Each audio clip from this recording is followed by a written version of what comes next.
Cut చేస్తాడు. ఎంత 25% cut చేస్తాడా? యాక్చువల్గా మనకు రాష్ట్ర ప్రభుత్వం ద్వారా తీసుకోవాల్సిన మార్కెట్ విధి విధానంలో 4% కట్ చేయాలి. ఓకే, ఓన్లీ 4% చేయాలి. 4% చేయకుండా ఏం చేస్తుంటే 4% మంగు అంటాడు, చూట్ అంటాడు, రాటన్ అంటాడు, కమిషన్ అంటాడు, హమాలీలు అంటాడు, టోటల్గా 25% కట్ అవుతుంది. 25 కట్ అయితే ఏం మిగులుతుంది మరి? అదే వాడు ఢిల్లీలో అమ్ముకునేది టోటల్. అయితే వాళ్ళు ఇక్కడ రైతులకు మోసం చేసిన ఎట్లా మోసం చేశారంటే అక్కడ వీడు ఇక్కడ మా కాడికి వస్తాడు 12,000 20,000కు అని మమ్మల్ని ఏం చేస్తాడు, ఒకడు వచ్చి కొంటాడు. కొని వీడు ఏం చేస్తాడు, ఇంకొని పంపిస్తాడు. ఇప్పుడు 15,000 పెట్టి పోయినాడు కదా, ఇంకోటి వచ్చి 14,000 అంటారు. రైతుని ఏంటంటే సైకాలజికల్ గా పెట్టేస్తాడు. రైతు అయ్యో ఎట్లా అని చెప్పి అమ్మేసుకుంటాడు. వీడు మళ్ళీ హైదరాబాద్ పోయినాక ఇదే కాయని వాడు అక్కడ కొని వాడు 60,000 70,000 అక్కడ మళ్ళీ 70,000. ఢిల్లీలో 1,00,000 టన్ను. అవునా? అది స్టాండర్డ్ రేట్. మనకి ట్రైన్ సదుపాయం ఏం లేదా? యాక్చువల్గా కోవిడ్ టైంలో మనం వ్యాగిన్స్ అడిగినాం. వ్యాగిన్స్ అడిగితే మనకి ఏమైతుంటే బతాయి రైతుకున్న పెద్ద సమస్య ఏంటంటే ఇక్కడ లోడ్ చేయాలి, మళ్ళీ వ్యాగిన్లో వెళ్ళిపోవాలంటే మళ్ళీ అక్కడ బాక్సులు దింపుకోవాలి, మళ్ళీ అక్కడ దింపుకోవాలి. అంటే కాయ ఒక్కసారి లోడ్ చేస్తే ఏమవుతుందంటే దీన్ని షైనింగ్ పోయి టచింగ్ వచ్చేసి కాయ ఖరాబ్ అయిపోతుంది. ఎంత 48 అవర్స్ లో అన్లోడ్ అయితేనే షైనింగ్ ఉంటుంది అన్నట్టు, లేకపోతే ఎండిపోయినట్టు అవుతుంది, లాభం అవుతుంది. మినిమం మనకి ఎంత అయితే వర్కౌట్ అవుతుంది? మినిమం వాస్తవంగా ఏంటంటే 30,000 రూపీస్ ఉంటే వర్కౌట్ అవుతుంది, కంఫర్టబుల్ గా వర్కౌట్ అవుతుంది. వడ్ల లెక్కన కొనాలి మేడం. వడ్ల లెక్క అదే అంటున్నా నేను, అట్లా కొనాలంటే ఎంత ఇవ్వాలని కొనాలి. వడ్ల లెక్కనే పెట్టి మద్దతు రేట్ పెట్టి గవర్నమెంటే కొనాలి. గవర్నమెంటే కొని గవర్నమెంటే సప్లై చేయాలి. లారీల ద్వారానైనా లేబర్ ఛార్జ్ అయినా వడ్లకి ఎట్లా లేబర్ ఛార్జ్ ఇస్తుందో అదే విధంగా దీనికి కూడా నల్గొండ మార్కెట్ కూడా సేమ్ అదే విధంగా మార్కెట్. మీరు మార్కెట్ పెట్టి పని చేసినామన్నది ఎక్కడ? అక్కడ మార్కెట్ ఓపెన్ అయితే లాభం అవుతుంది కదా మనకు. 1 వీక్ పెట్టినారు. వీళ్ళు ఏం చేశారు అంటే ఢిల్లీ మహారాష్ట్ర నుంచి వీళ్ళని బయర్స్ ని ట్రేడర్స్ ని రప్పించుకోలేక ఓకే అది ఫెయిల్ చేసినారు. అంటే వాళ్ళు అంటే ఫెయిల్ గవర్నమెంట్ చేసిందా, దళారులు చేసింటారా మధ్యలో?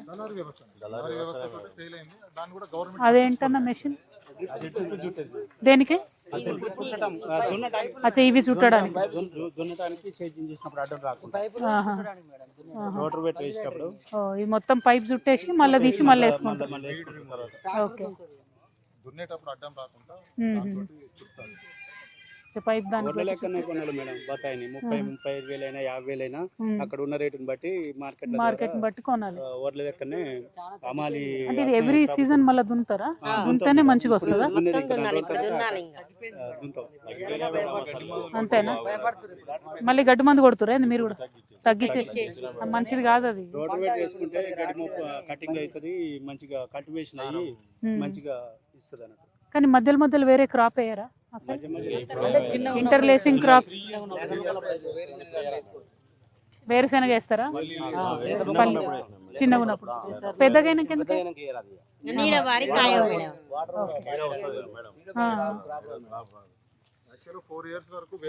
వేరుశెనగ లాంటివి వేసుకుంటాం. తర్వాత మొత్తం దీని మీద ఆధారపడే వరకు కూడా మనకు ఇబ్బంది అవుతుంది అన్నట్టు. రైతులు ఏంటంటే 5 years వరకు వేరే ఏం చేసుకోలేకుంటుంటారు కాబట్టి అదొక బర్డెన్.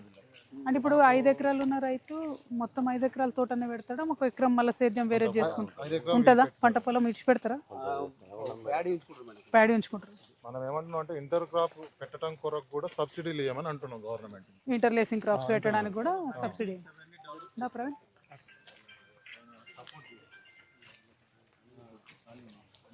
ఇది మంచిగా ఉన్నట్టుంది. చెట్లు మంచిగా ఉన్నాయి. ఇది కూడా లాటరీ సిస్టమ్. కత్తెర క్రాప్ వచ్చిన వాళ్ళు కత్తెర క్రాప్ అంటే మే జూన్ లో అది జ్యూస్ ఎక్కువ తాగుతారు కాబట్టి ఇప్పుడు మంచిగా రేట్ ఎక్కువ వస్తుంది. మార్చ్ ఏప్రిల్ మేలో వచ్చే క్రాప్ ని కత్తెర అంటారు. జూన్ జూలై ఆగస్టు మిగతా టైం వచ్చేది మొత్తం కూడా సీజన్ క్రాప్. ఇప్పుడు పెద్ద రేట్ ఏమి ఉండదు. ఇప్పుడు కత్తెరలో వాస్తవంగా ఇప్పుడు కత్తెరలో 40,000 నుంచి 50,000 రేట్ ఉన్నది, కానీ కాయలేదు. అయ్యో, రైతుల సమస్య ఏంటంటే కాయ ఉన్న టైంలో రేట్ ఉండదు. అదే కదా వచ్చింది బాధ. ఢిల్లీలో ఎండలు ఉండవు, ఢిల్లీలో వర్షాలు ఉంటాయి. ఢిల్లీ మార్కెట్ అయితేనే సక్సెస్ అవుతాను. మనకు హైయెస్ట్ ఎప్పుడు వచ్చింది రేట్ ఇక్కడ? ఈ ఇయర్ ఉన్నది లాస్ట్ ఇయర్ బాగా 50,000 ఉంది క్రాప్. 22 ఏళ్ల పేరు మీద మేడం ఒక 2 సంవత్సరాలు రేట్ వచ్చింది. ఇక రైతు ఏంటంటే ఈ సంవత్సరం అన్న వస్తుందేమో రేటు, ఈ సంవత్సరం అన్న వస్తుందేమో అని రేట్ అంటే 50 ఉదయం పెట్టరు. ఈ సంవత్సరం వచ్చింది కానీ క్రాప్ లేదు. వ్యాపారులు యూనిటీ అది అంతటా అదే కదా, వాళ్ళు ఏ పంట అయినా వ్యాపారులు యూనిటీ ఉంటుంది.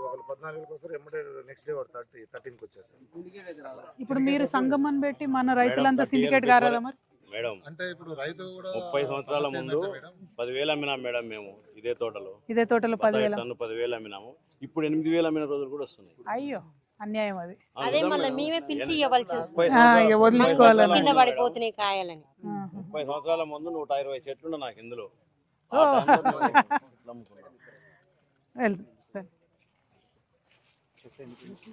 ఎండిపోయిందా?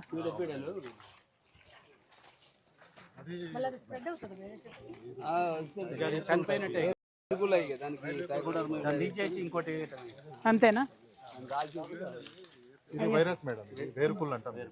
యాక్చువల్గా ఇంతవరకు వేరు మొత్తం కుళ్ళిపోయిందా? కుళ్ళిపోయినది. దీనికి ఏంటంటే ఈ వేరుకుళ్ళుని ఇంతవరకు ఏ శాస్త్రవేత్త కూడా దీనికి మందుగా అనుకోలేదా? మళ్ళీ ఎంతసేపు ఉన్న వాళ్ళు ఏమంటే ఇది కూడా సిఓసి కొట్టండి, సిఓసి చేయండి, పాత చుట్టూ చేయండి అని చెప్తారు. కానీ సైంటిస్ట్ ఇంతవరకు వాళ్ళు ఏం చెప్తారంటే హార్టికల్చర్ డిపార్ట్మెంట్ వాళ్ళు ఇది 80% మొక్కపోతే మాత్రం 100% తీసేయాలని చెప్తారు. తీసేయాలి అంటే లేకపోతే స్ప్రెడ్ అవుతుంది. స్ప్రెడ్ అయిపోతుంది. ఇంకోటి ఏంటంటే ఇది దీన్ని తీసినాక కూడా ఎక్కడ పడితే అక్కడ వేయద్దు మేడం, కాల్ చేయాలి. రైతులు కొంతమంది ఏం చేస్తారంటే తెలియక దీన్ని దున్నుతారు వీళ్ళు. అయ్యో దీంట్లో ఏమైతే ఇంకో వైరస్ ఉంటుంది, స్ప్రెడ్ అయ్యి వేరే చెట్లకు కూడా వస్తుంది. ఇట్లా ఎకరానికి ఒకటి వెళ్తుందా? చాలా పోతాయి మేడం, చాలా పోతాయి. ఒక దగ్గర అయితే మేడం 50 చెట్ల దాకా చచ్చిపోయినాయి. 50 చెట్ల చాలా ఎక్కువ కదా. అది ఇంకా కాయలు కాసినవే అదే మొత్తం నిండా కాయలు కాసిన ఆయనతో పోయింది. 7 years అది ఎంత? 7 years ఇన్నేళ్ళు ఇంత పెట్టుబడి. అవునా? వరి కూడా ఎందుకు పెడతామంటే ఇదే మేడం, వరి కూడా ఏంటంటే సరే నాటు పెడతాము ఒక సుఖంగా సప్పుడు అంటే మనం పని చేసుకుంటాం మన ఉద్దేశమే వరి పెట్టడం. దీనికైతే దీనికి రోజు పని 20 రోజులకు ఒకనాడు మందు కొడతానే ఉండాలి, లేకుంటే ఆ నల్ల కాయ అయితేనే ఉంటది. పని బాగుంటది. ఆ గడ్డి వీకి అలా ఇక అడుగు మంది వేయాలా, పాదులు చేసేయాలా, మళ్ళా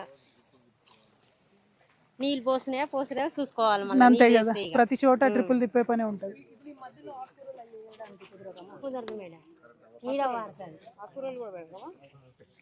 తక్కువనే, నీడ వచ్చి గడ్డి ఎక్కువ వస్తుంది. కూరలు డేసే ఉంటాయి కానీ చేయలేరు, మళ్ళీ అమ్మాలే.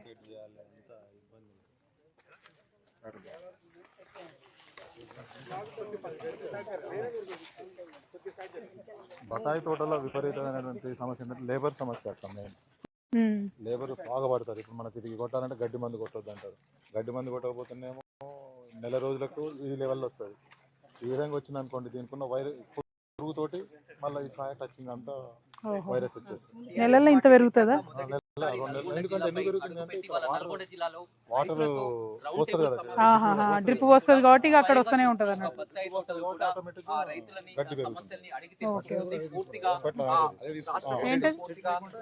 ఇప్పుడు ఈ డ్రిప్ లోనే మీకు అదే ఫర్టిలైజర్ కూడా వస్తుంది కదా. ఏంటంటే మనము